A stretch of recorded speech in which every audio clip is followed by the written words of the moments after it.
This video sponsored by BuyMode e-shopping app.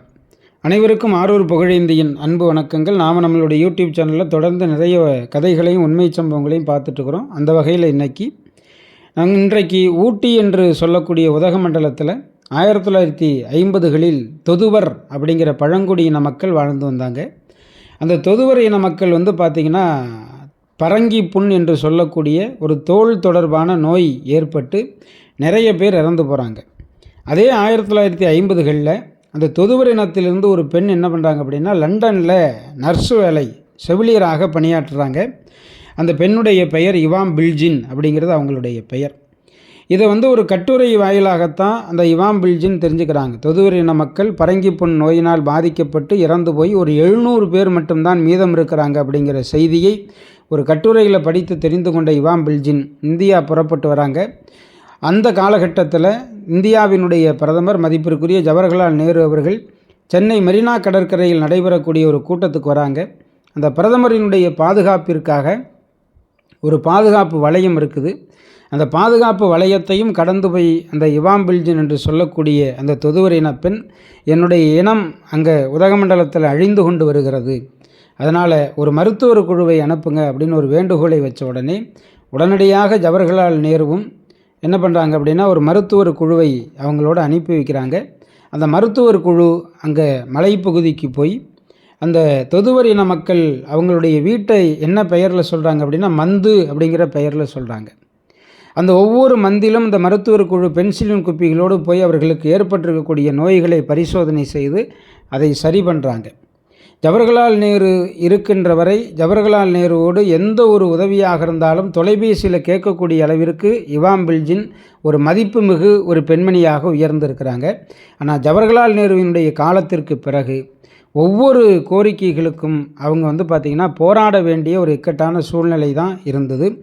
அதுலேயும் குறிப்பாக அந்த உதகமண்டலம் ஊட்டி என்று சொல்லக்கூடிய இன்றைக்கு நம்ம பெயர் வச்சுருக்கக்கூடிய அந்த ஊட்டிக்கு ஒரு காலத்தில் அதுக்கு என்ன பெயர் அப்படின்னு கேட்டால் ஒத்தக்கல் மந்து அப்படிங்கிறது தான் பெயர்.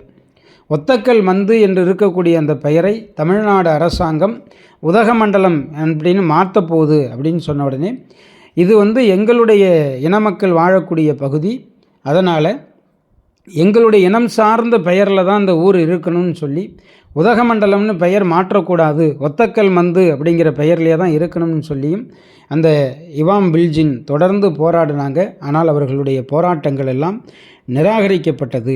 அதுக்கப்புறம் பார்த்திங்கன்னா 1981 ஆண்டில் அந்த தொதுவர் இனத்தினுடைய மக்கள் அவங்களை அடையாளப்படுத்தணும் அப்படிங்கிறதுக்காக இந்திய அரசாங்கம் 1981 மே 30 உதகமண்டலத்தில் அன்றைய ஆளுநராக இருந்தவர் தொதுவர் இன மக்களுக்காக ஒரு அஞ்சல் தலையை வெளியிட்டு அந்த இனத்தை சிறப்பிக்கிறாங்க.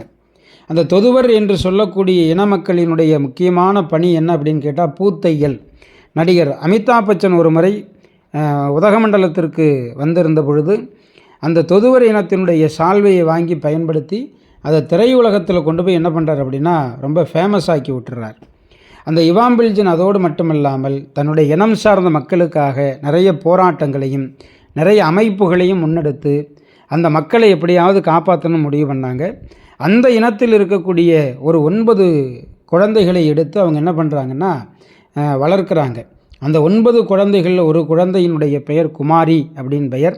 அந்த குமாரி தான் பிற்காலத்தில் சோலை கிளி என்கின்ற படத்திலே அறிமுகமாகிய திரைப்பட நடிகை ராகினி என்கின்ற பெயர்கள் நம்மளால் அறியப்படக்கூடிய நடிகையாக இருக்கிறாங்க.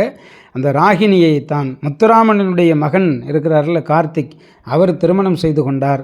அந்த ராகினிக்கும் அந்த கார்த்திக்கும் பிறந்தவர் தான் இன்றைக்கு நாம் திரையுலகத்தில் பார்த்து மகிழ்ச்சி அடையக்கூடிய கௌதம் கார்த்திக் அப்படிங்கிறது.